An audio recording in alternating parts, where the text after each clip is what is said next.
12월 10일 금요일 가정 영성 회복을 위한 가정 예배를 시작합니다.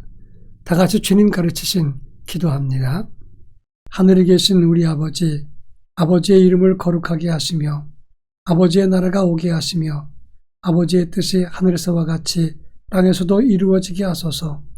오늘 우리에게 일용할 양식을 주시고 우리가 우리에게 잘못한 사람을 용서하여 준 것 같이 우리 죄를 용서하여 주시고 우리를 시험에 빠지지 않게 하시고 악에서 구하소서. 나라와 권능과 영광이 영원히 아버지의 것입니다. 아멘. 찬송가 212장 겸손히 주를 섬길 때 찬송가 212장을 부릅니다.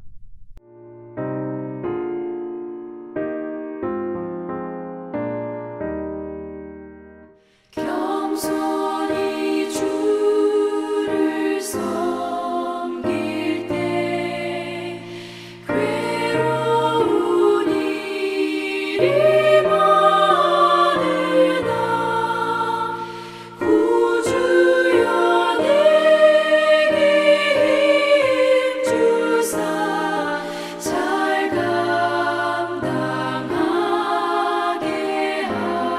하소서. 인자한 말을 가지고 사람을 감화시키며 갈 길을 잃은 무리를 잘 인도하게 하소서.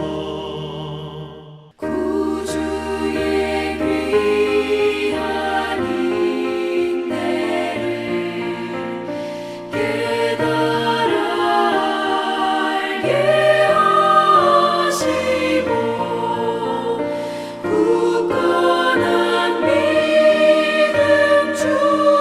주셔서 늘 승리하게 하소서. 장래의 영광 비추사 소망이 되게 하시며 구주와 함께 살면서 장평강 얻게 하소서.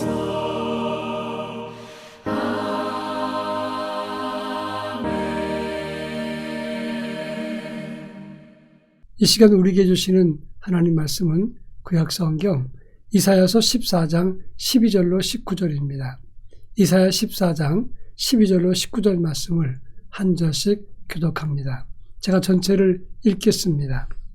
너 아침의 아들 계명성이여 어찌 그리 하늘에서 떨어졌으며 너 열국을 엎은 자여 어찌 그리 땅에 찍혔는고. 내가 내 마음에 이르기를 내가 하늘에 올라 하나님의 뭇별 위에 내 자리를 높이리라. 내가 북극 지폐의 산 위에 앉으리라. 가장 높은 구름에 올라가 지극히 높은 이와 같아지리라 하는도다. 그러나 이제 내가 스올 곧 구덩이 맨 밑에 떨어짐을 당하리로다. 너를 보는 이가 주목하여 너를 자세히 살펴보며 말하기를 이 사람이 땅을 진동시키며 열국을 놀라게 하며 세계를 황무하게 하며 성읍을 파괴하며 그에게 사로잡힌 자들을 집으로 놓아 보내지 아니하던 자가 아니냐 하리로다. 열방의 모든 왕들은 모두 각각 자기 집에서 영광 중에 자건만은 오직 너는 자기 무덤에서 내쫓겼으니 가증한 나뭇가지 같고 칼에 찔려 돌구덩이에 떨어진 죽음들에 둘러싸였으니 밟힌 시체와 같도다. 아멘. 옛날 중국에서 죽은 자도 살린다는 명의 편작이라는 사람이 있었습니다. 그 의사는 못 고치는 병 없을 정도로 그분이 상당히 훌륭한 의사였습니다. 그런데 그분도 고치지 못하는 병이 있다고 합니다. 그 첫째가 교만해서 질병을 쉽게 보고 그 실체를 모르는 사람, 이런 병은 고치기가 어렵다고 지적을 했습니다. 그렇습니다. 우리 인생 살아가는 방법이나 믿음도 마찬가지입니다. 우리 인생과 믿음을 가장 빨리 망가지게 만드는 그리고 무너지게 하는 것이 교만이라고 하는 병이라고 하는 것입니다.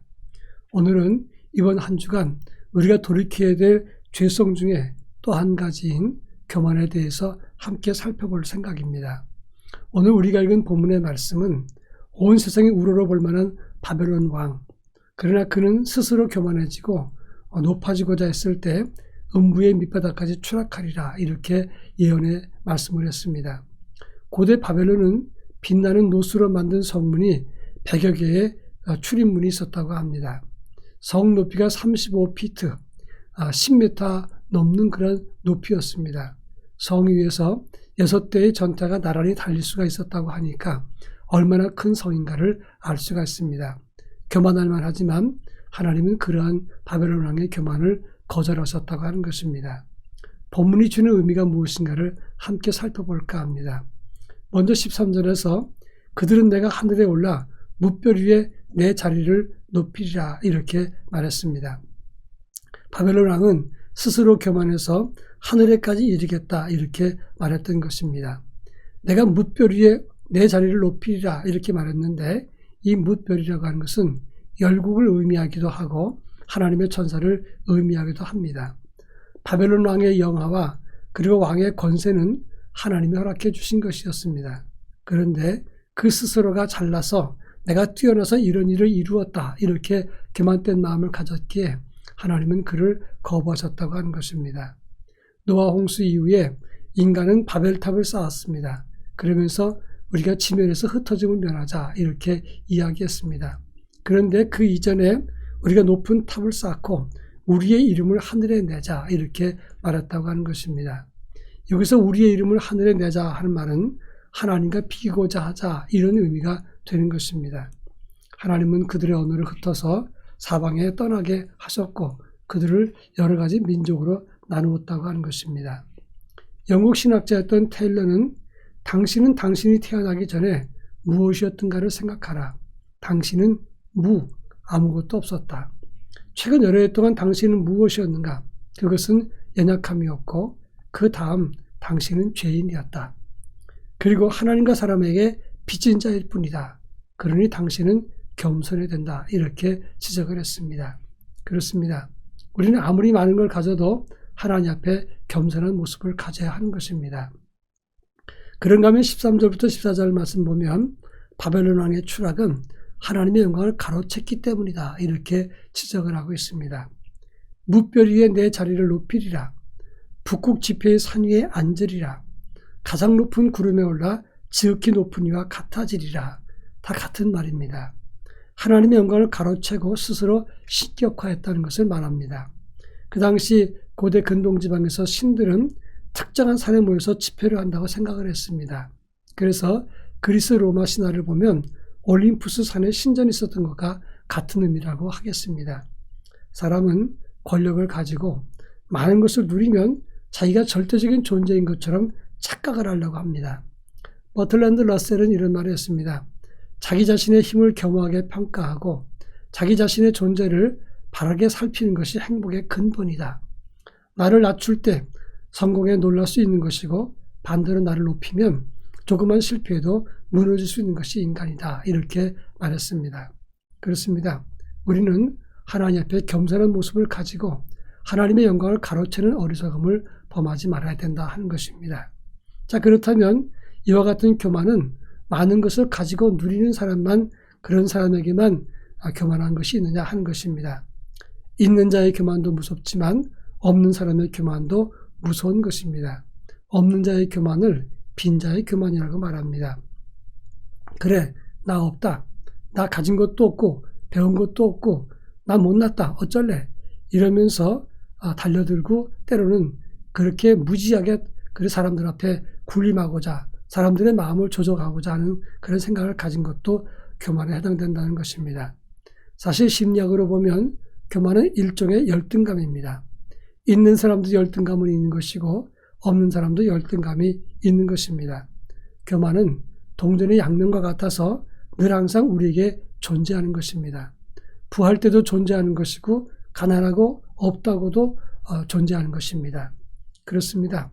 부하다가 막 살면 안 되는 것이고 가난하고 없다고 해서도 맞서면 안 되는 것입니다. 하나님이 허락하신 환경은 변하지만 우리는 하나님의 사랑은 변하지 않는다는 사실을 기억해야 되는 것입니다. 하나님 앞에서 교만된 모습을 버리고 겸손을 찾은, 그리고 하나님 앞에 자신을 살피는 믿음을 가질 수 있기를 바랍니다. 다 같이 기도합니다. 하나님 앞에 늘 겸손하고 온전한 믿음을 유지하게 하옵소서. 기도하겠습니다.